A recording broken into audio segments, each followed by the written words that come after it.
यह कहानी राजस्थान के कोटे शहर के भूतिया हवेली के बारे में है।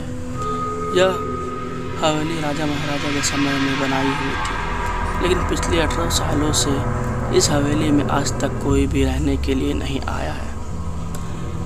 इच्छा होने पर भी इस हवेली में कोई भी नहीं रह पा रहा था, क्योंकि लोगों का कहना था कि इस हवेली में भूत प्रेत का साया है। जब अजीत सिंह को इस हवेली के बारे में पता चला तो उसने तय किया कि वो इस समय इस रहस्य को जानकर ही रहेगा। क्यों लोग इस हवेली में नहीं रह पा रहे हैं? उसने मजबूत इच्छा शक्ति से हवेली में रहने की पूरी तैयारी कर ली। जब उसने हवेली के अंदर जाने के लिए पैर आगे बढ़ाया तो दरवाजे पे किसी अनजान व्यक्ति ने उसे रोक लिया और नज़दीक जाकर बोला, कौन हो आप और किधर जा रहे हो?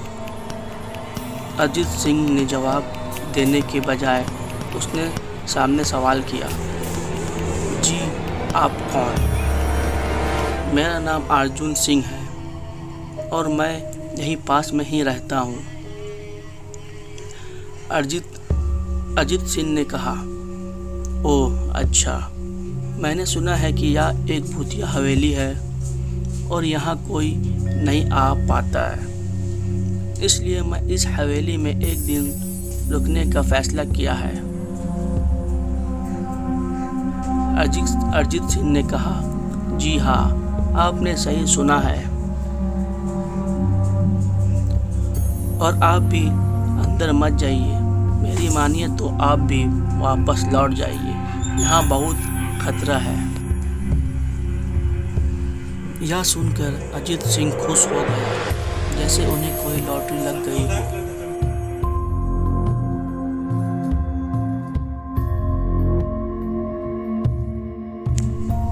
अर्जुन ने उसकी खुशी को देखकर बोला, आप क्यों खुश हो रहे हो?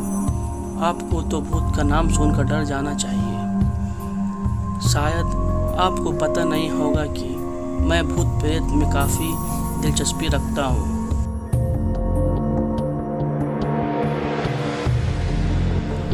अगर इस हवेली में भूत है तो मैं अंदर जरूर जाऊँगा और सारी सच्चाई का पता भी लगाऊँगा।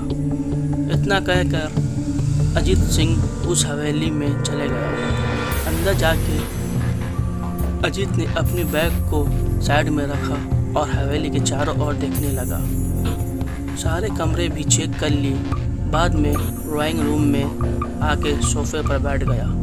उसने वहाँ बैठकर दारू के 2-4 पैक भी लगाए।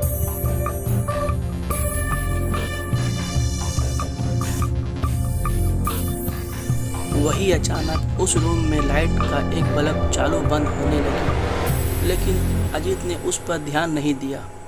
थोड़ी देर बाद दूसरी बल्ब चालू बंद होने लगा।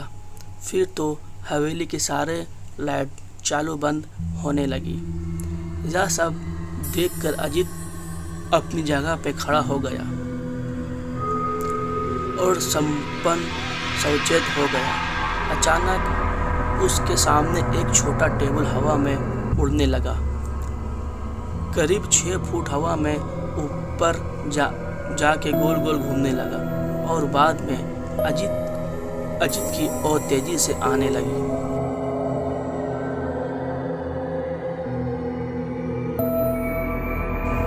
अजीत ने तुरंत ही अपनी जगह बदल दी और दूसरी ओर चला गया और वो टेबल वहीं जाके गिरा जहाँ अजीत खड़ा था।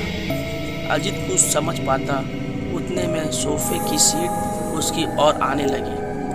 वो जल्द खड़ा हो गया और छलांग लगा के दूसरी ओर कूद गया, जिसके कारण सोफा दीवार को टकराया और अजीत बच गया।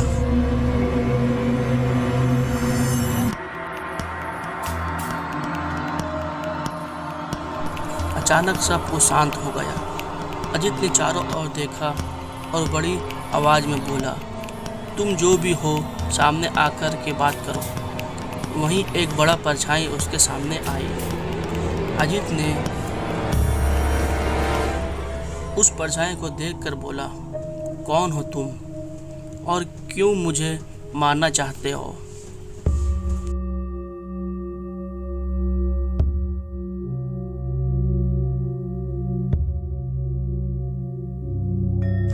परछाई, तुम्हारी भूल के कारण। अजीत, मेरी भूल? मैंने कौन सी भूल की? परछाई, इस हवेली में आने की भूल। मैं किसी को भी इस हवेली में खुश नहीं देख सकता। अजीत, लेकिन क्यों? वो परछाई जवाब दिया, आज से 18 साल पहले इस हवेली के मालिक ने मुझे यहीं पे ही मार डाला था। मेरी कोई गलती भी नहीं थी। इस कारण की वजह से मेरी आत्मा इस हवेली में भटकती रहती है। मैं किसी को भी इस हवेली में नहीं रहने दूंगा, क्योंकि इस हवेली में मेरा खून हुआ था। इस हवेली में जो भी रहने के लिए आएगा उसकी मौत होगी। अजीत ने कहा, मैं तुम्हें अपना असली रूप में देखना चाहता हूँ। तुम्हारे मरने से पहले मैं तेरी यह इच्छा समय पूरा करूँगा। और उस परछाई ने एक भयानक रूप ले लिया। उसका चेहरा इतना भयानक था कि अजीत भी एक क्षण के लिए डर गया था, लेकिन दूसरी ही क्षण में उसने अपने आप पर काबू पा लिया। बाद में इसने अपनी जेब में से सफ़ेद पाउडर निकाला और उस भूत के ऊपर फेंक दिया।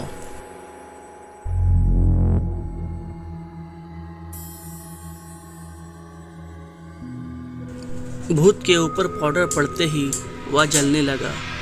बड़ी बड़ी छाले उड़ने लगी। वो बहुत ज़ोर ज़ोर से चिल्लाने लगा और बाद में पूरी तरह से जल गया। उसके बाद अजीत ने चैन से सांस ली और वहीं पर सो गया। दूसरे दिन सुबह जब अजीत को सही सलामत हवेली से बाहर आते देखा, अर्जुन को आश्चर्य हो गया। अर्जुन ने अजीत से पूछा, तुम कैसे जिंदा हो? जब अजीत ने अर्जुन को कल रात के घटने को पूरी तरह से बताया और बोला, जब यह हवेली भूतिया हवेली नहीं रही। दोस्तों, आपको ये कहानी राजस्थान के कोठे की भूतिया हवेली कैसी लगी? प्लीज़ हमें कमेंट कर ज़रूर बताइएगा।